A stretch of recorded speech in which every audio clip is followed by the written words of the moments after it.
Today on How They Do It, plumbuses. Everyone has a plumbus in their home. First, the plumbus is designed in CAD. Then a shell is created to form as the mold. The shell is cut into smaller pieces to fit on the 3D printer.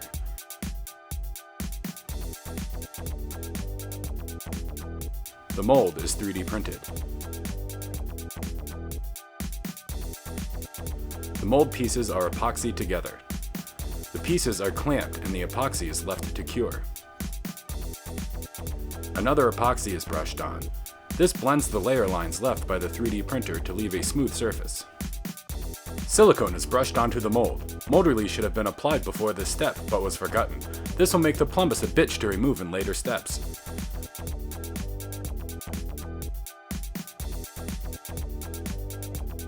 The mold is carefully assembled out of frame. The cameraman is fired.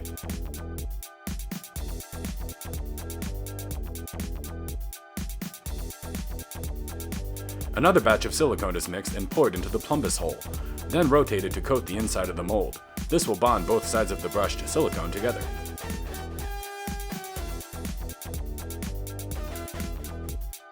A rigid epoxy is mixed and poured into the mold. This will create a hard shell to give the plumbus its body without filling the mold with silicone.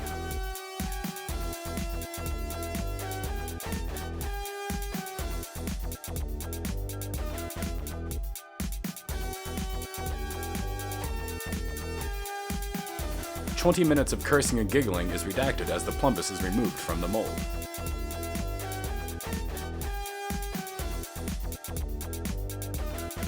The flash is trimmed away.